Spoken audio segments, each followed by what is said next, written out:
Hi, and good afternoon, everyone. We're just letting our guests into the Zoom room, and we'll be letting folks in as they begin to trickle in after the hour. So expect, our group to grow in the next few minutes. But in the meantime, because we just have 1 hour, I want to get us started. And I'll start with introductions. My name is Jocelyn Getchin-Kestenbaum, and I'm Associate Professor of Clinical Law at the Benjamin N. Cardozo School of Law, and I direct the Cardozo Law Institute in Holocaust and Human Rights. And I want to welcome you to today's book talk and panel discussion entitled Seeing Human Rights, a Roundtable Discussion. I want to acknowledge that the Benjamin N. Cardozo School of Law is situated on the Lenape Island of Manhattan in Lenapehoking, the Lenape homeland. We pay respect to Lenape peoples, past, present, and future, and their continuing presence in the homeland and throughout the Lenape diaspora. I'd also like to add, we're recording the webinar today. And if you have questions, we will have some time at the end for Q&A. And because this is a Zoom format, you will be able to either enter those questions into the chat function. And if you are directing your question to a particular panelist, please name the panelist, and that will help us to decide how we're going to engage in the Q&A piece. If you would prefer to just raise your hand, either your real hand or your hand in the function, the feature in the bottom, you could also do that, and we're happy to take your question live as well. The Cardozo Law Institute in Holocaust and Human Rights, also known as CLEAR, is a leading global center for the study, teaching, and promotion of human rights. We strengthen laws, norms, and institutions to prevent mass atrocities, protect affected populations, and rebuild societies in the wake of atrocity crimes. As a think tank, CLEAR furthers the theory and the scholarship of human rights and atrocity prevention, while our action arm, the Benjamin B. Ferencz Human Rights and Atrocity Prevention Clinic, trains law students in human rights and atrocity prevention practice. This roundtable is inspired by research conducted for the open access book, Seeing Human Rights, Video Activism as a Proxy Profession, authored by Sandra Ristovska, the moderator of our panel discussion today. So we're so excited to have you, Sandra, to be the moderator for today's discussion. And in the chat, we'll put a link to where you can access the book. And we will also put a link to invite you to the next CLEAR event. And this is also part of a book discussion in our digital dialogue series. And that digital dialogue will happen on February 16th at 12 p.m. Eastern Standard Time. And that is called Ways Forward for Public Health, Mental Health, and Mass Atrocity Prevention. So look for that as well. So special thanks to our panelists for joining us today, to CLEAR's program coordinator, who you actually will see today, Sam Scaller. Thank you so much, Sam, for organizing the event, and to the Cardozo Events Office for their technical and logistical support. So before I turn it over to the moderator for today, I want to introduce her, Professor Sandra Ristovska. She's Assistant Professor of Media Studies at the College of Media, Communication, and Information at the University of Colorado, Boulder.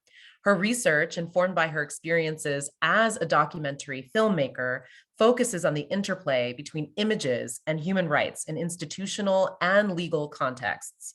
She's the author of Seeing Human Rights, Video Activism as a Proxy Profession, which came out in 2021 through MIT Press, and co-editor of Visual Imagery and Human Rights Practice. That was from Palgrave in 2018. And I have to say, we had an event talk with that book, and it was so successful that I ran to say yes to Sandra when she said she was coming out with a new piece. And this new project is just so exciting.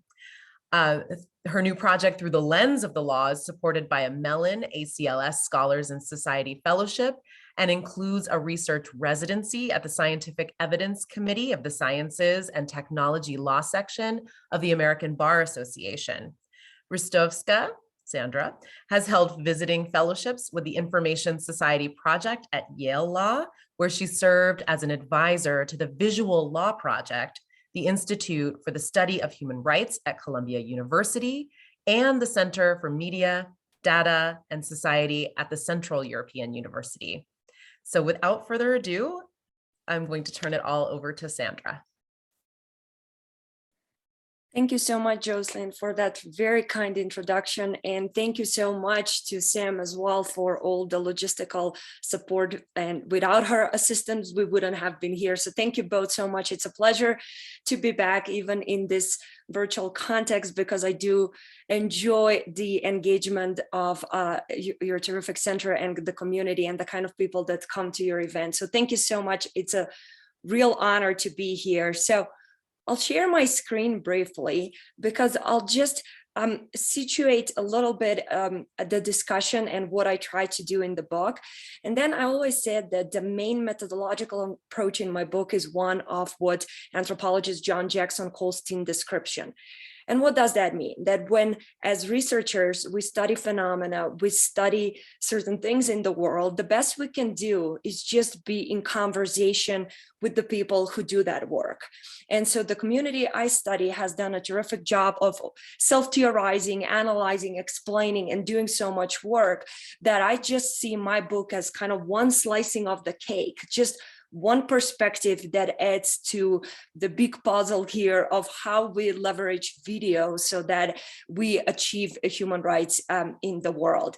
And so that's why I only situate the book, and then I'll moderate the discussion with some of the key people for the book whose really time and generosity gave rise to this project to begin with. So let me share my screen really quickly. And I hope everybody can see this. That's great.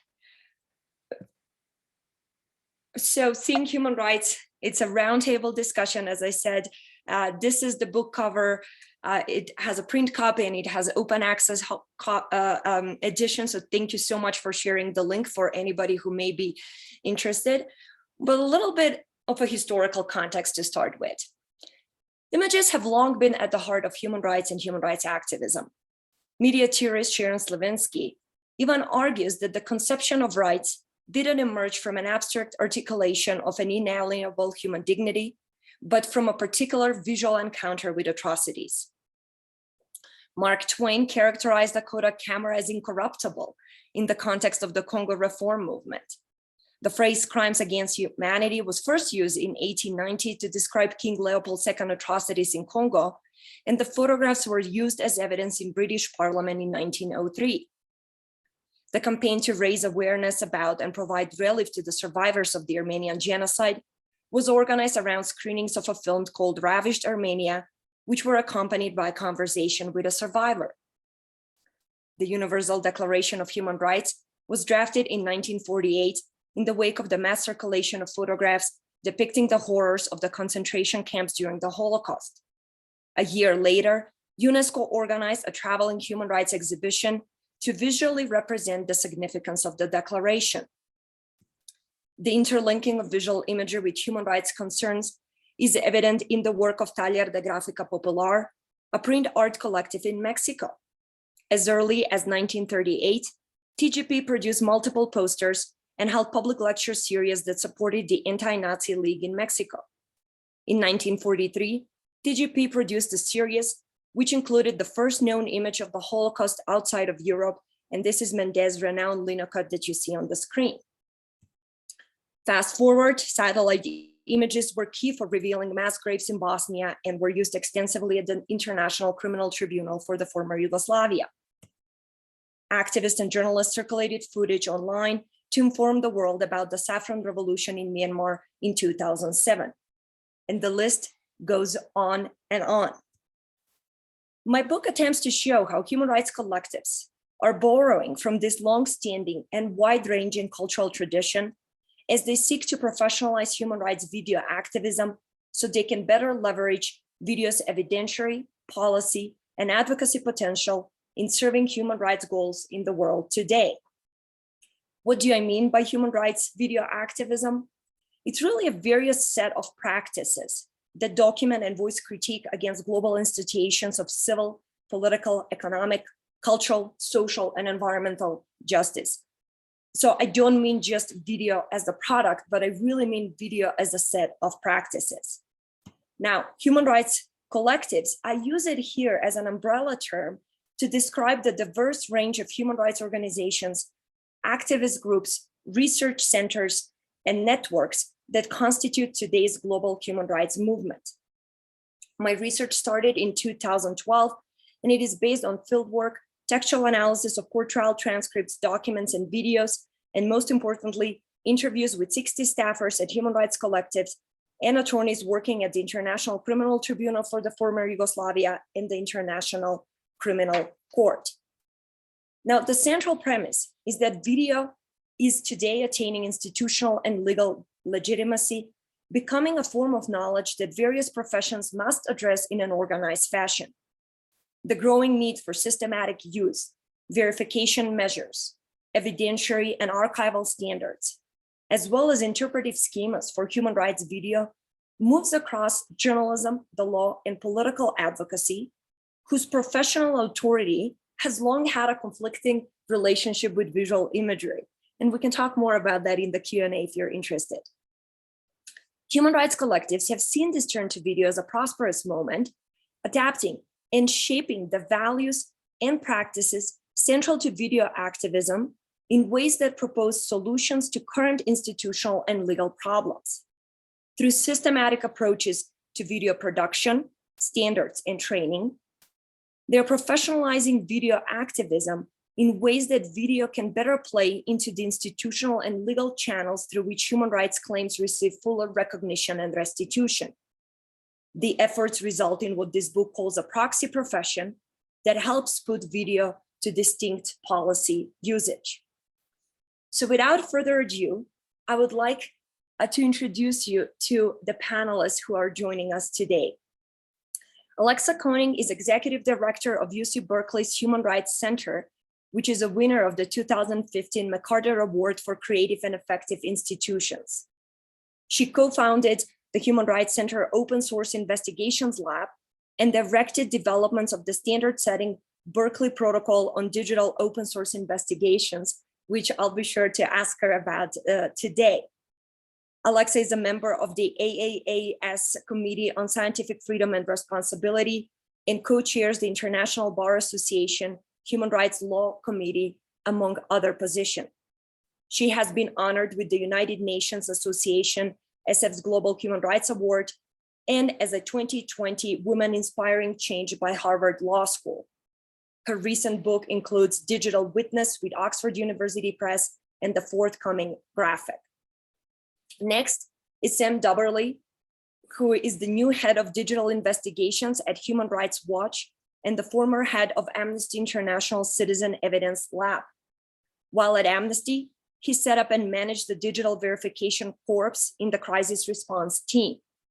Sam has conducted and led on a wide range of open source research for Amnesty International, including the 2021 Webby Award-winning platform, Tear Gas and Investigation. He's a fellow of the Human Rights Center at the University of Essex, where he's also a research consultant for the Human Rights Big Data and Technology Project, and he has been a fellow of the Tao Center for Digital Journalism at Columbia University. He has published research into the impact of open source investigation and vicarious trauma, and is the co-editor of Digital Witness together with Alexa. He serves on the advisory boards of Syrian Archive and the University of California Network for Human Rights and Digital Fact-Finding. Next, which on my slide is first to the left, is Adebayo Okeowo, and I'm sure I have mispronounced his last name, and I sincerely apologize for that. Adebayo is the Africa Program Manager at Witness. He's a Nigerian human rights lawyer and filmmaker with more than 10 years of experience in socioeconomic rights, environmental justice, and international criminal accountability. An expert in open source investigation, digital verification, and visual evidence for justice, Adebayo has dedicated his career to exploring the intersection between human rights and technology. Before Witness, he worked at the Center for Human Rights in South Africa, at the University of Pretoria hub of the Digital Verification Corps project, and Global Human Rights Nigeria, among others. He is a fellow at the Center for Human Rights Science at Carnegie Mellon University. And last, this is the black and white picture at the bottom right, is Jeff Deutsch, Director of Operations and Research at Mnemonic and co-founder of Syrian Archive. With more than a decade of experience in the human rights and nonprofit sector, Jeff previously worked with Tactical Technology Collective, where he engaged in research concerning the risks and barriers activist communities face in using technology for transparency and accountability. Jeff has a PhD from Humboldt University in Berlin, a master's degree in public policy from Hertie School of Governance, and a BA from Hampshire College. He's a fellow and member of the steering committee at the Center for Internet and Human Rights. Now, I'll stop sharing my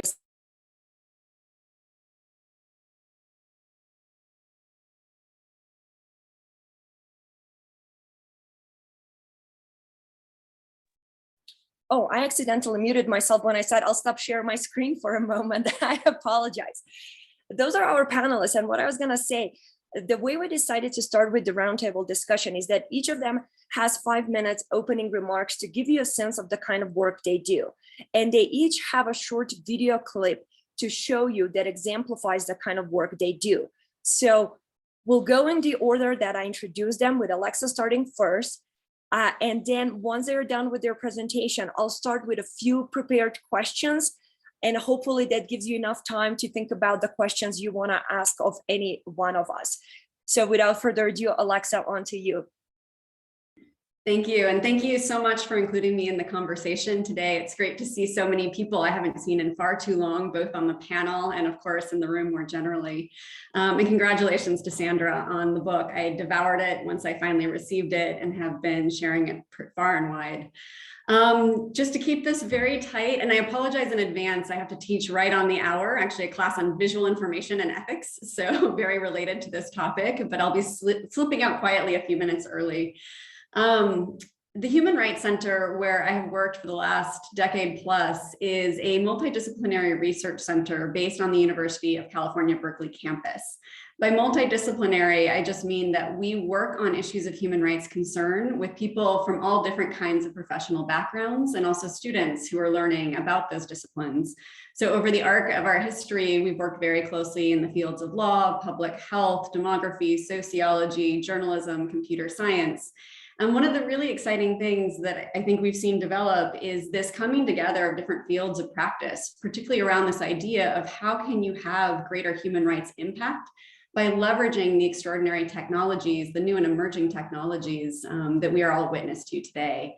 I think certainly the rise, as I know we'll be talking about, of social media, proliferation of the smartphone, created new opportunities. Also the drop in price and accessibility of satellite imagery. And these are things that so many people from different fields of practice have really been playing with leveraging. In about a decade ago, we started working with the International Criminal Court's Office of the Prosecutor to think about how investigations for legal accountability could be strengthened by bringing in new forms of fact-finding that could be used to corroborate the stories of survivors. As part of that, we began looking closely at these issues of digital technologies to begin to improve this form of fact-finding. In 2016, we realized there was a real need to help support a next generation in better leveraging those tools, and created the Human Rights Center Investigations Lab, ultimately to help students learn how to comb social media and other online public sources for visual and other forms of information. Today, we do that work for 3 sets of end users, including investigative reporters. We also work in partnership with legal investigators to strengthen the evidentiary foundations of their cases. And certainly with human rights advocacy groups, both grassroots groups, but also larger NGOs. Through that, Sam really was quite generous in helping us launch our Human Rights Center Investigations Lab back in 2016. And Amnesty has been a huge partner of ours for the last 6 years, and through our engagement with the Digital Verification Corps. Since I'm running short on time, I want to show you one quick example of work that we've done in partnership recently with the Associated Press. For the last 4 years, we've been monitoring ongoing abuses and violations in Myanmar. This most recent story comes from the coup in January of last year. We were asked to basically, because they had journalists who had been imprisoned and didn't have as much on the ground reporting, they asked us to do online open source investigation into what was taking place. They ended up creating a long form piece looking at how people were being killed and disappeared. What I'm going to show you is an explainer that accompanied that long form piece that talked about the underlying methodologies that were used through this partnership. So with that, I'm going to go ahead and share my screen and share my sound.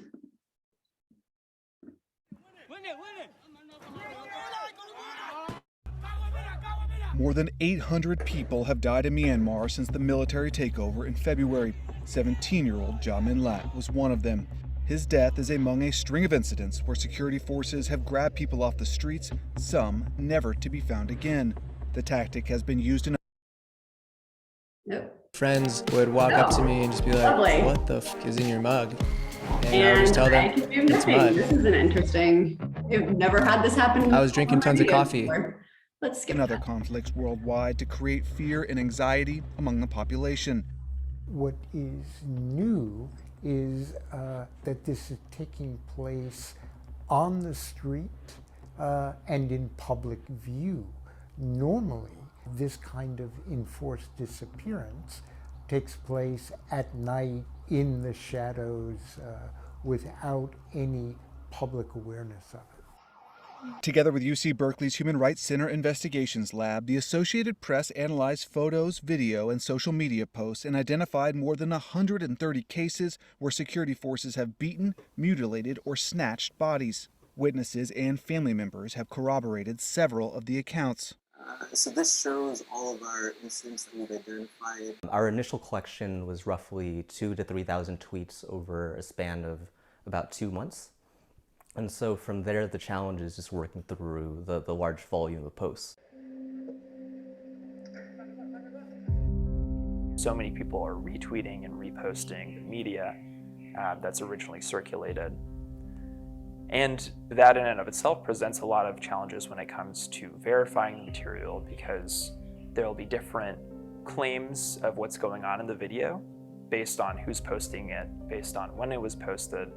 Among the posts circulating was the video of Ja Min Lat. What's really remarkable about this motorcycle incident that happened in Myanmar is that just how well documented it is from the beginning to the end. Using satellite imagery, screen grabs of the footage, reverse image searches, and a sun shadow calculator, researchers verified the shooting took place in front of a high school in Da Wei on March 27th.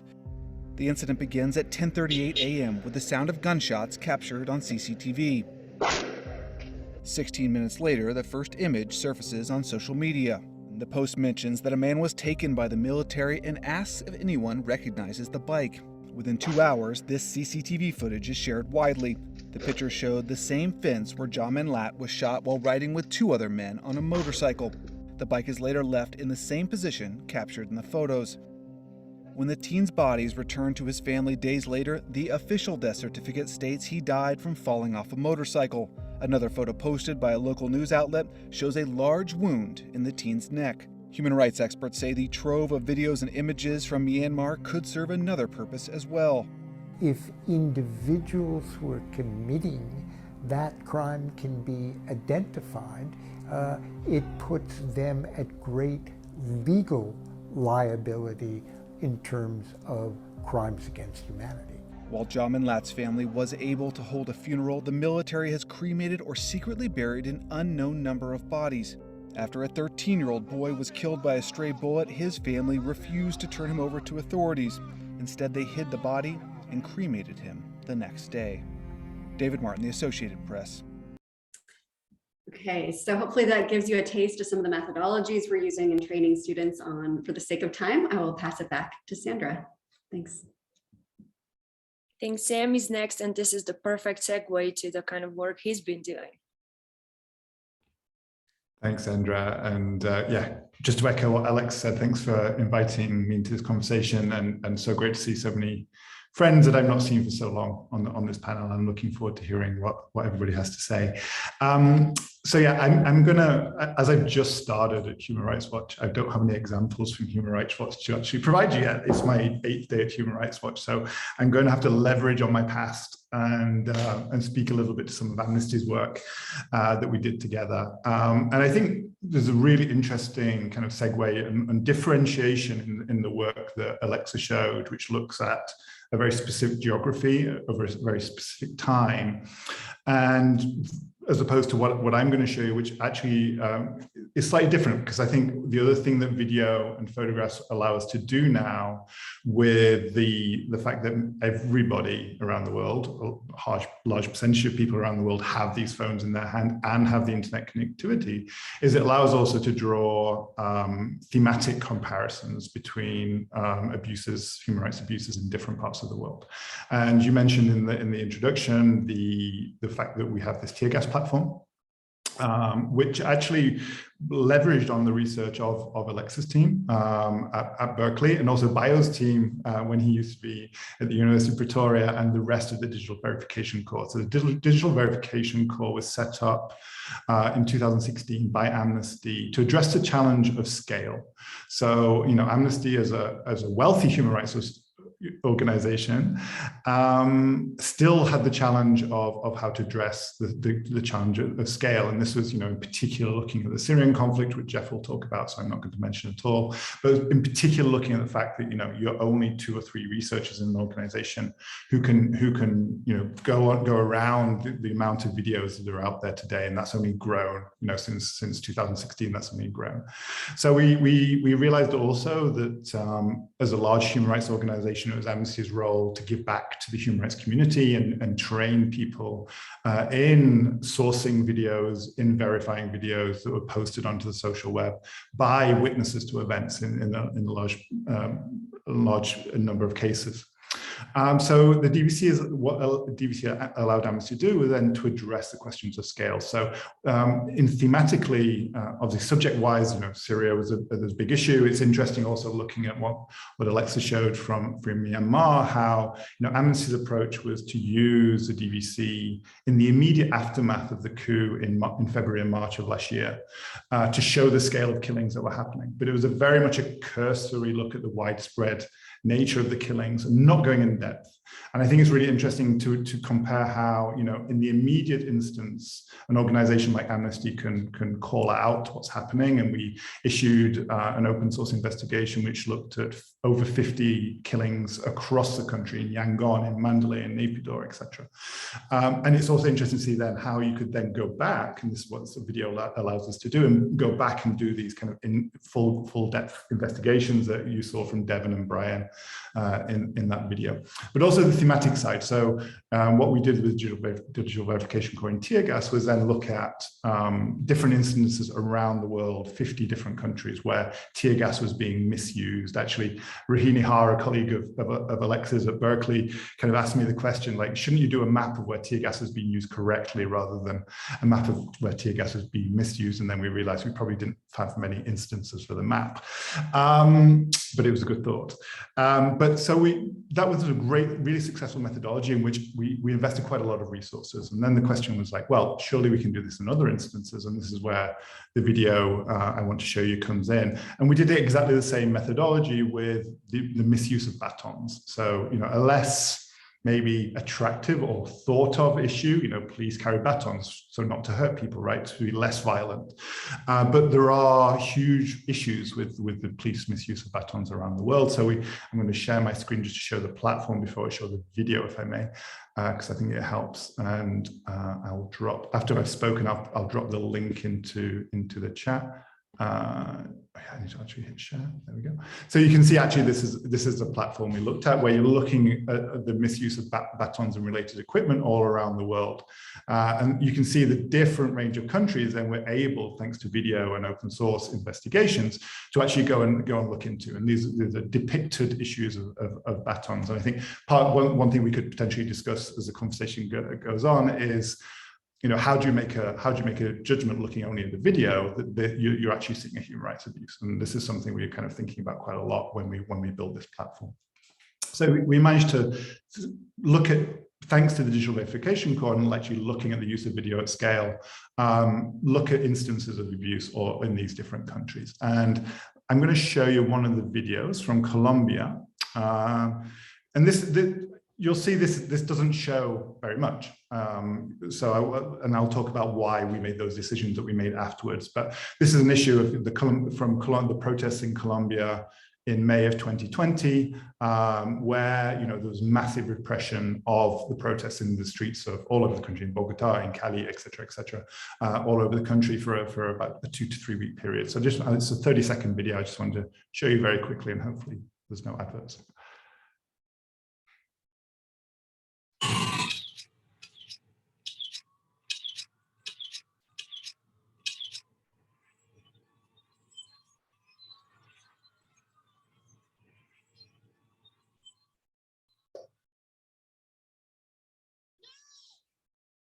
So as you see, that's a very short video, and you'll see that you didn't actually see much of the video. You didn't see much of what the person captured, and there's a whole host of reasons we made those decisions and made those choices. Fundamentally, there were two main ones. One was thinking about the fact that being beaten by the police is actually quite a humiliating thing to experience. And as we went around looking at this collection of hundreds of videos that we collected, you're seeing people in really, really vulnerable moments and really vulnerable situations, even though, it's a baton, you might not think you are. So number one, my consideration was for actually animating the video. So using the video as the event itself and proving by showing the start of the video that it was verified and we knew exactly where it was. But animating it was to protect the person, was to protect the victim. But it also allows us to show more because we're also protecting the viewer at the same time. If we'd have put a platform together with hundreds of videos of people being beaten up, not many people are going to feel very comfortable watching that. So increasingly, as we do this work and think about how we use these videos in our advocacy work and hopefully in our accountability work as well, is these kind of questions are emerging. These kind of questions are, and if I think of the trajectory we've gone in 6 years from, just using everything to actually now being a lot more considered, I think that's a really good step forward that we've made in using video for our advocacy purposes. So I'll stop there and hopefully we can come back to some of the discussion later. Thank you. Thank you so much, Sam, and Adebayo, on to you. Thank you, Sandra, and it's really good to be here to see many familiar faces and be able to share about the work that I do at Witness alongside many of our other partners and the communities that we serve. So my name is Adebayo, and Sandra, you did great with the surname, so no judgment. So Witness is a human rights organization that works around the globe on issues of human rights, video, and technology. Before I describe, because I mean, 5 minutes is really a short time, I'm sure for every one of us, it's really a little time, but I'll try. I'll start with a story that some of you might be familiar with. It's from 1945. And in 1945, of course, we know that was after the World War. General Dwight Eisenhower had gone into one of the camps. And I'm gonna just try and read out some of the things that he wrote in a cable that he sent to General Marshall of the head of Joint Chiefs in Washington, which was very significant. And he said that the things I saw beg a description. The visual evidence and the verbal testimony of starvation, cruelty, and bestiality were so overpowering as to leave me a bit sick. And then he goes on to say that I made this visit deliberately in order to be in a position to give firsthand evidence of these things, if ever in the future there develops a tendency to charge these allegations merely to propaganda. This was in 1945. And for those who are familiar with that, General Eisenhower actually went ahead to send a request for the Congress in the US and some journalists to come over so that they could document the atrocities that he was a witness to. That was how important it was to put on memory this unbelievable, extraordinary cruelty that we saw during the World War. But I raised that for a reason, because fast forward to 2020, we had an incident that happened in Nigeria. Some of you might have also become familiar with it, the NSARS movement.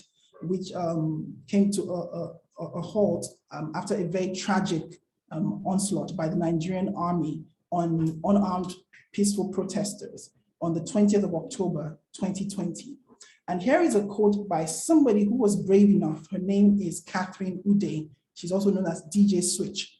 She was brave enough to turn her camera on. The cameras that were not available in 1945 for General Eisenhower, she had a mobile cell phone and turned it on and live streamed on Instagram. And after the incident, which ended in a very terrible situation of many people being left dead, she granted an interview where she said this, and I'm going to also quote her.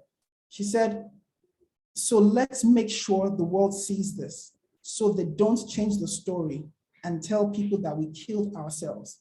I didn't want to die in vain." Those were excerpts from the very powerful words that she shared in an interview, because she pretty much thought she wasn't going to make it out of that incident. Fortunately, she did. Unfortunately, many people did not. And how does this tie into the work that Witness does? Witness has, since 1992, been aware of the power that video can play in exposing brutality and advancing justice. And so since 1992, and we're going to be 30 years this year, we have supported communities, activists, lawyers, judges, human rights defenders all over the world to leverage the power of video in exposing some of the worst crimes across the world and ensuring that there's justice and accountability. And we do that through many ways. But increasingly, we've also seen that along the lines, now we are in an era where we've moved from seeing is believing, and you have to be cautious about what you see. And so we have the introduction of deepfake technology, the rise of mis and disinformation, the ease with which people can manipulate media right now, that then makes it a threat to the advancement of human rights. And to the people that we continue to train and empower to record, we also now are aware that we have to support them to combat and counter the incidents of manipulation to their media, which then undermines the truth that they believe in and they are trying to expose to the world. And so we have launched a number of other initiatives, emerging threats and opportunities, trying to tackle the challenges of misinformation, deepfakes and shallow fakes around the globe. I work with a fantastic set of colleagues who are straight up in the US, in Brazil. I'm in Nigeria. We have folks in Latin America, Middle East, Brazil, all of us trying to support all these communities, constantly pushing against the powerful to ensure that injustice does not die in the dark. And with that, I'm going to just share my video clip, which is just a few seconds. It's from the NSARS movement, again from 2020, but it's very powerful because it demonstrates the reason why we continue to support communities to expose the truth. I will share that and then I'll quickly give an overview just in a minute so that people could understand. It's just 30 seconds. There might be a bit of local dialect, but I would also give some context to that. So this was during the protest that had happened. The person, I hope you can see my screen, right? What you're about to see is an incident where the police officers in Lagos State arrested a couple of people who were recording their police brutality, and then this ensues. She has the right to video now.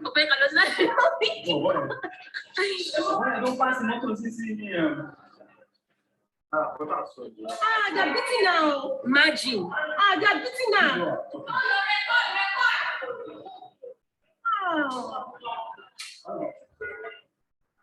They're even crazy.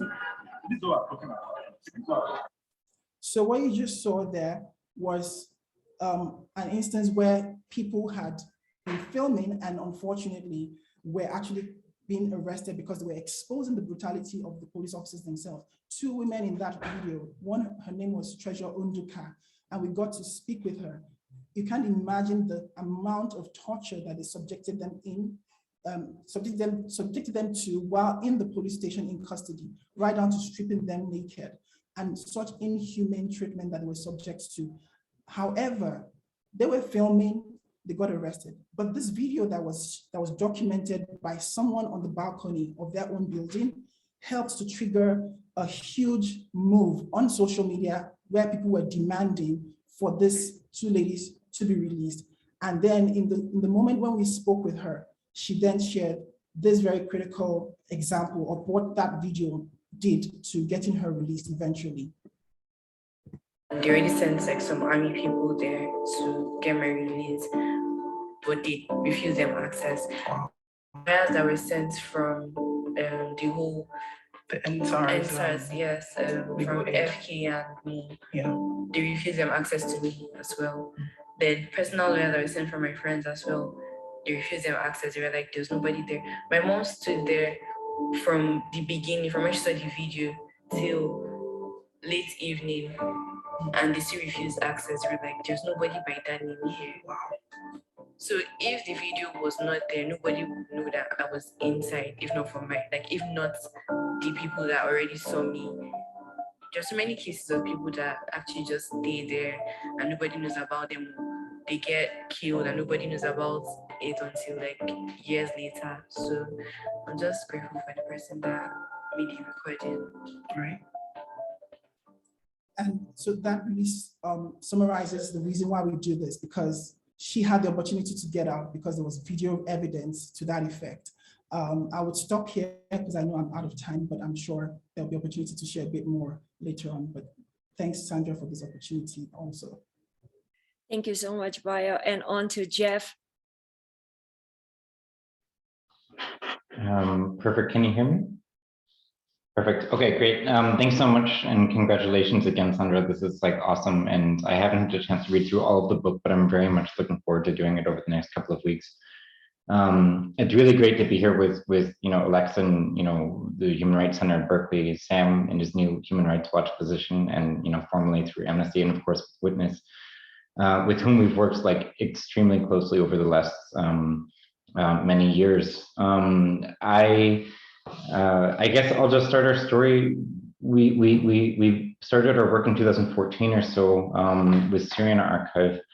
The project was kind of like a ground up project where we were first starting with trainings with videographers, with lawyers, with human rights defenders who largely originating in Syria were crossing the border, getting trained and returning.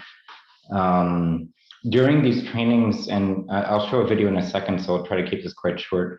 But during these trainings, a lot of the people who were trained mentioned that a lot of the content that they were uploading to these social media platforms that the three previous presenters talked about is happening globally, is being taken down, right? And so we worked on trying to quickly develop like a systematized approach towards like preserving this content, getting it off of these social media platforms, and ensuring that we could use it for all of the work that the lab at Berkeley and Amnesty and Witness and others are doing.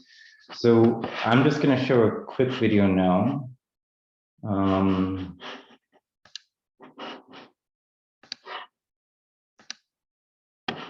let me know if you can hear this.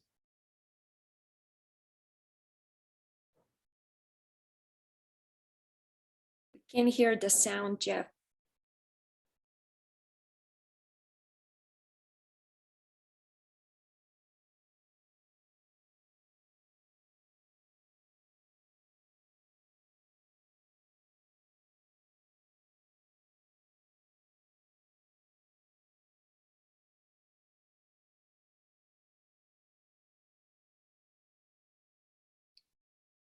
Jeff, if you can hear me, we are not hearing any sound.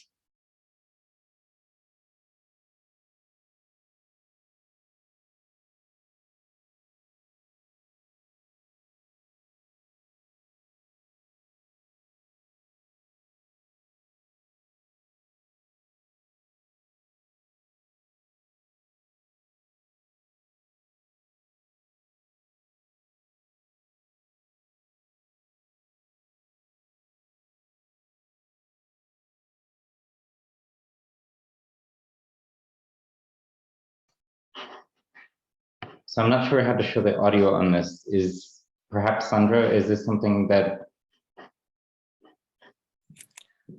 maybe you would be able to use your screen? Let me go back to my screen. Okay. Otherwise, if somebody else has a suggestion. Jeff, if you just play from your, Jeff, if you play with your mic open, it'll come through the. Okay, perfect.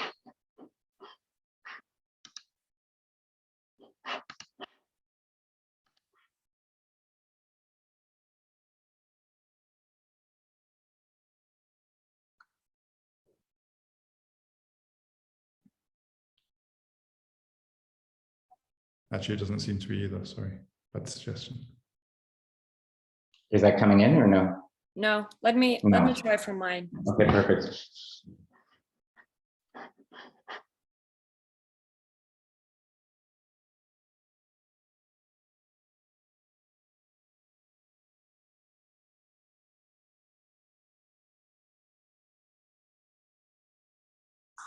Do we see this?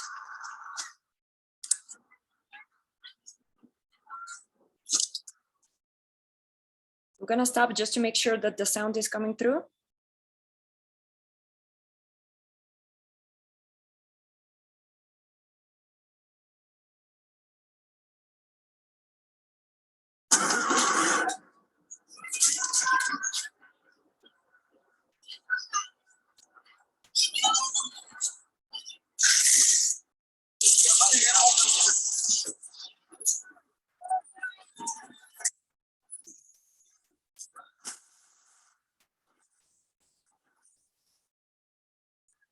Activists and citizens around the world are risking their lives to capture and share videos of human rights abuses. With more people than ever owning smartphones and video equipment, crimes that previously went undocumented are now recorded and uploaded to the internet. Every minute, more than 400 hours of video and 350,000 tweets are posted to social media. Among them, valuable information that can be the only evidence a crime has been committed. Mnemonic works globally, helping human rights defenders safely record, secure, and share documentation of human rights violations and other crimes. We have trained over 1,000 people to securely document, archive, investigate, and verify digital records of human rights abuses. Our 3 standalone archives continuously save digital documentation of crimes from Syria, Yemen, and Sudan. To date, we have saved over 10 million records captured by brave journalists, activists, and citizens around the world. This information is preserved, processed, and verified. Documentation is then entered into a searchable database, connecting those risking their lives to document crimes with those using this evidence to fight for justice and build legal cases. Mnemonic has provided digital information as evidence to be included in reports published by the UN, by the OPCW, and national European prosecution units. Sadly, the demand for our work is increasing. Our Rapid Response project helps new documentation projects set up their own archives and provides open source tools to make the work safer, more efficient, and accessible. However, not everyone can set up their own archives. Most people rely on social media to share the crimes they have documented. This content is often in conflict with regulations. In 2019, YouTube removed over 35 million videos, many automatically using algorithms. By actively engaging social media platforms and human rights organizations, and by providing reliable data, we raise awareness about digital information's potential value and the impact content moderation and takedowns have on human rights work. We know that the fight to defend human rights globally is a tough one, but we believe that digital documentation of such crimes can have substantial impacts in the fight for justice and accountability.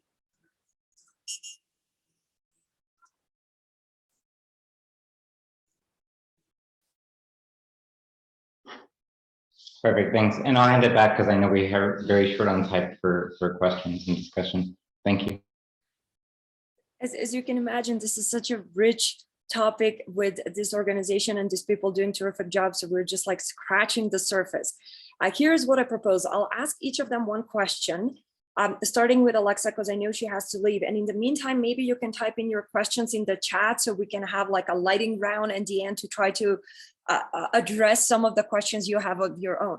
So Alexa, I want to ask you about the Berkeley protocol. What are the legal challenges that it addresses? We know it addresses challenges with digital evidence of which video is a part, but what's its purpose? What are the challenges? And what do you see the role of this protocol will be moving forward in international criminal prosecutions? Thank you, and I'll try and keep this brief. One of the challenges we were seeing in working with the International Criminal Court was first rapidly shifting standards around what would count as reliability when dealing with these kinds of visual materials. Whereas at one point around 2014, 2015, things like screen grabs with a timestamp would suffice for evidence potentially introduced in court. We were finding that judges were increasingly requiring entire hash packages and more sophisticated compilations of both the data and the metadata in order to maximize the weight and the value of that information for court purposes. The second thing was to think about some of the challenges that come with confidence versus accuracy when assessing visual information. So there's a whole body of research that says we are, as humans, very confident that what we see on a screen is what we think we're seeing and our interpretation is valid. But there are ways that digital information can get distorted, and biases that we have, either human biases or machine biases, that can distort that impression, rendering us fairly inaccurate sometimes in our interpretation of the details. And I know we don't have time to go into all of that. So we really wanted to think through some of these potential challenges. We also saw that people were using terminology in the space as this field was coming together for greater justice and accountability in very different ways.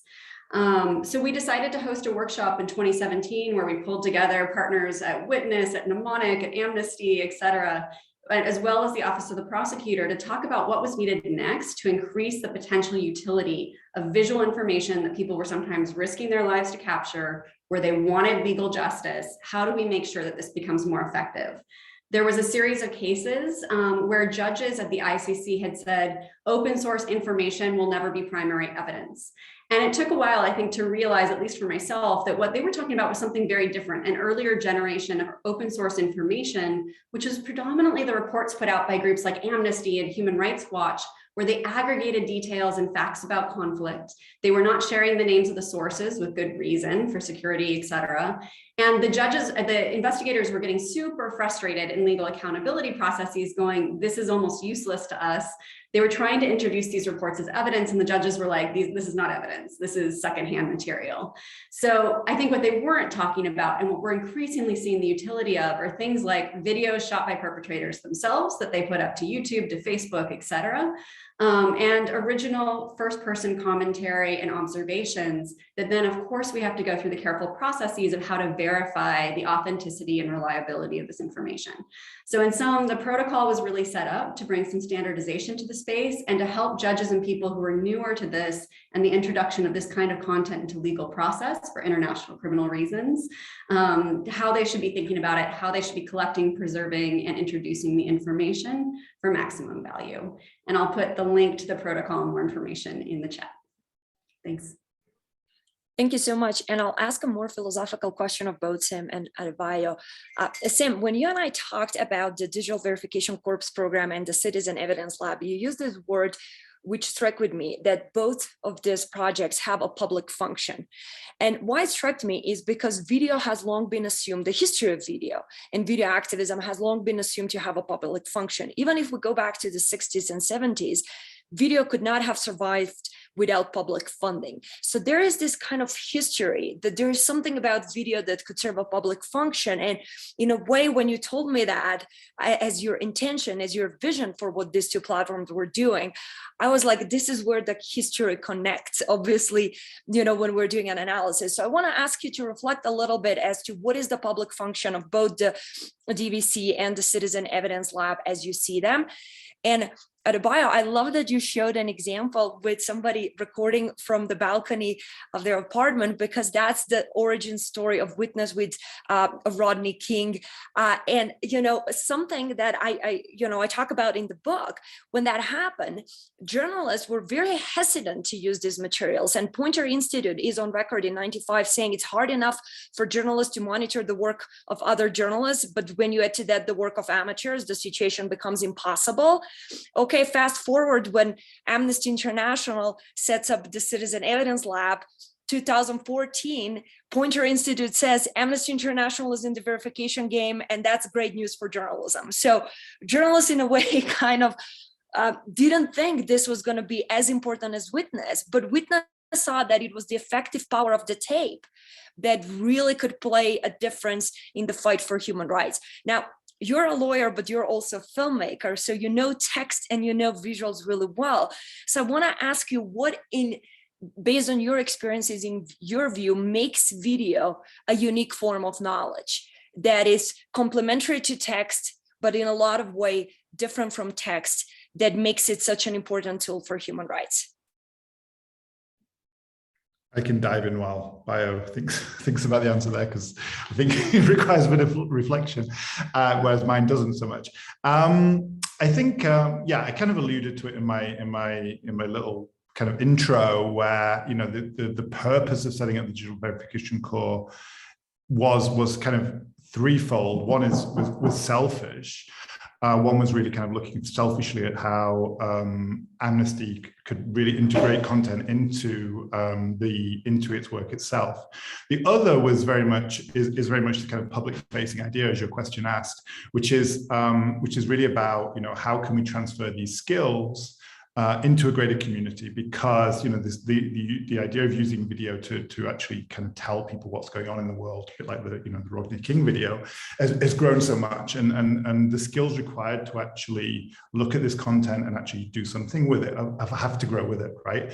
I mean, I think we're even at the stage where with the challenges that Bio kind of mentioned, deep fakes and disinformation, like, are the facts enough even? Like, do we need more than the facts to actually make our cases as human rights organizations? And I think that's the next kind of area that we all have to look into and think about. But going back to your question, like, the public view is then for Amnesty was also about sharing the skills, and that's where we kind of and I think the open source community has been very good at that, which is kind of like sharing these skills outwardly through blog posts, through tutorials, through free training, and so on and so forth. So I think that's where this kind of like public space comes from. Okay, so I will try and answer that question. Like Sam did acknowledge, it takes a lot of reflection. But yes, video is really, I would start by, first of all, referencing something that Philip Alston said, I believe, about the generations of human rights fact finders, the three generations, the first generation being, I think, the intergovernmental, the UN and all of that, the second generation being the likes of Amnesty International, these international human rights organizations. Now, the third generation being your citizen journalists. And like you rightly said, Sandra, people didn't think they were going to be able to upset the journalism space, and for the longest time they disregarded their content, somehow for valid reason, because it was unprofessionally shot, it was a bit blurry, you had challenges around it. But increasingly, with the proliferation of mobile devices and cell phones, the Arab Spring and many other instances like that, it became inevitable. And of course, we also know the challenges around journalists themselves being able to gain access to certain spaces where an atrocity is happening. So citizen journalists were able to report in real time. I feel like video makes it difficult for us to look away. I remember that one of the things that also came out during the Nuremberg trial was that one of my colleagues Kelly Matheson was saying that it felt like video brought humanity into the courtroom. So that is the power that video has always had.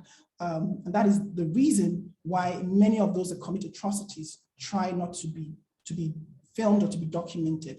That is the reason why in the video that I shared, the police arrested those ladies because they were filming.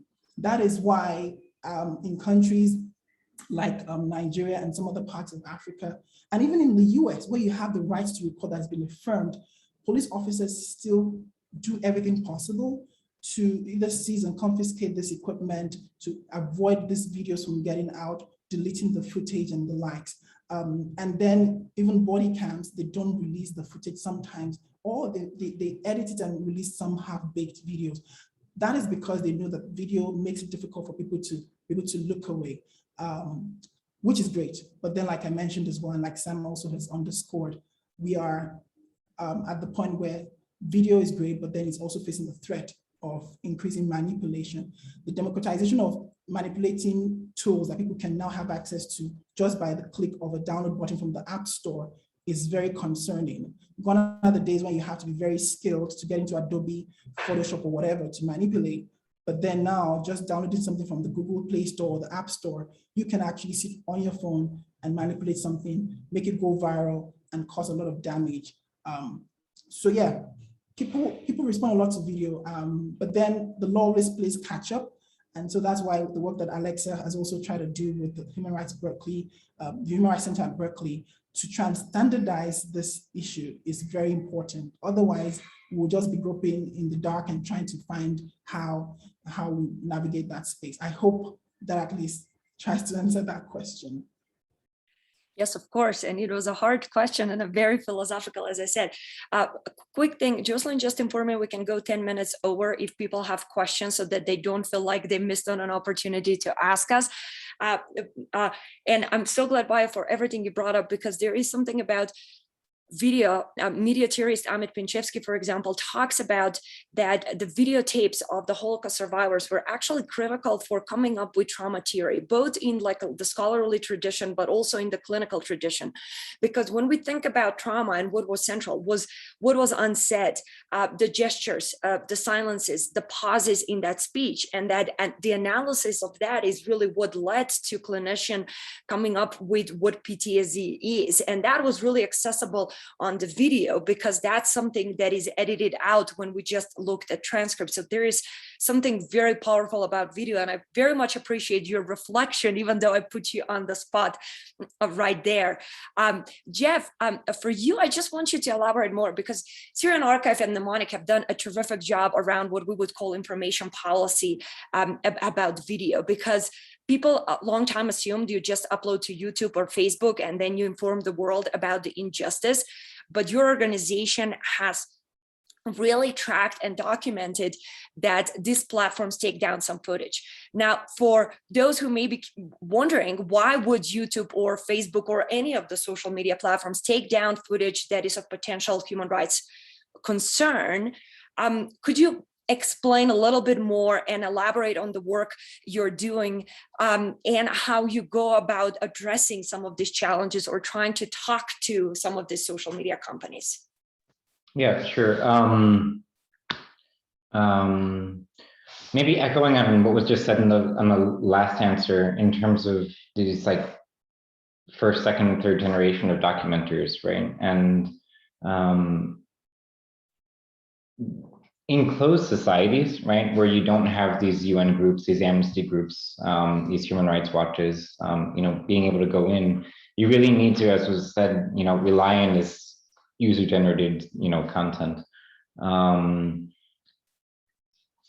What we have found is that by archiving a lot of this material, we were working on, for example, like I'll tell a short story. We were working on a report in 2017 on tax on hospitals and medical facilities, right? And then when we were going through this, noticed right when we were publishing that all of the links were down. All of the video links were down. A lot of the Twitter posts were down, less so on Facebook, but also, you know, Facebook was being affected. And so when we looked into this a little bit, we saw that there was like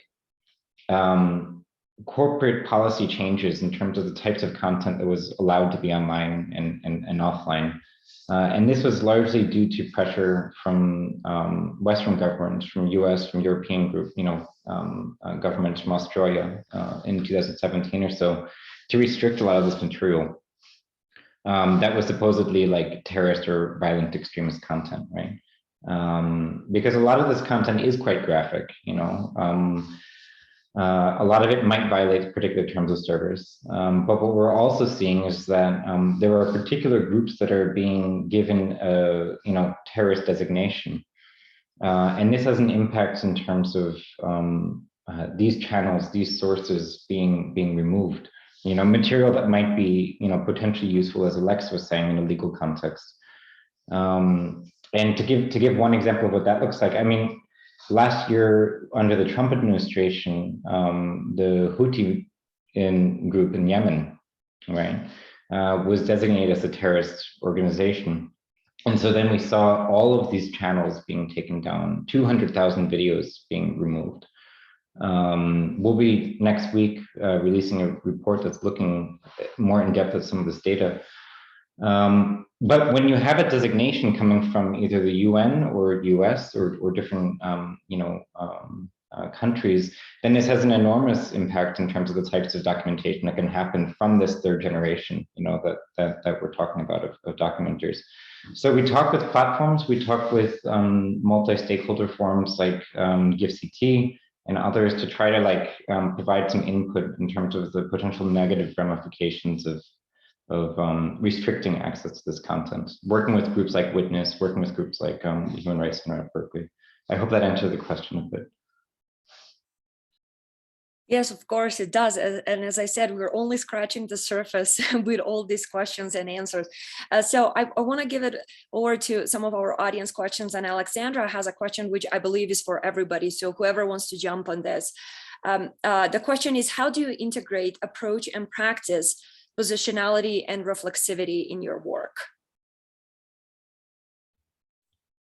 I can give a bad stab at that. It's a shame Alexa's not here.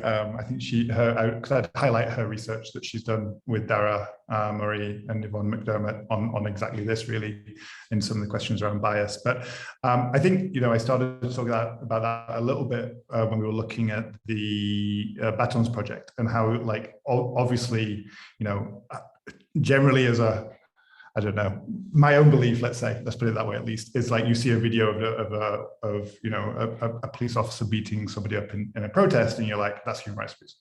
And I think, you know, it's interesting then to go through the process of asking yourself, you know, is it really? Because obviously the video only shows 30 seconds, 45 seconds, and you have no idea of what's happened before and what's happened after. And there are obviously instances in international human rights law, international humanitarian law, where, you know, the use of force is allowed.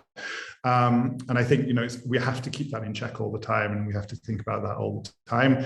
I think I can safely say that we made lots of mistakes, probably at the start of a lot of this work. But I think we've got better in kind of integrating those kind of reflexive conversations into the work as we go along. And that took, I think we only got there through, you know, making mistakes and then reviewing the work and thinking, actually, probably, you know, that's maybe we overstepped a bit there or something like that. I think the other point is in this, though, that's important to highlight, because that sounds like we're just relying on videos. At Amnesty and also at Human Rights Watch, you know, we wouldn't obviously publish anything on using just a video, right? It's obviously important to have on the ground interviews and make sure that, you know, we have eyewitness commentary, eyewitness interviews that actually also agree with that. But it's just about, you know, integrating that conversation. Yeah, but I'd be super interested in what Bio and Jeff have to say on the same thing. Yeah, thanks, Sam. At Witness, I think one of the ways we incorporate that into our work is that we engage a lot with people at the grassroots and in the communities by organizing workshops. Hardly do we make some of these conclusions without engaging and interrogating. And I'll give you an example. For the longest time, the issue of deep fakes had been centered in the global north. Sam Gregory, our program director, had been looking at how problematic that was, because we're seeing instances of how deep fakes and shallow fake technology was also impacting people in the global south, but that wasn't being amplified as much.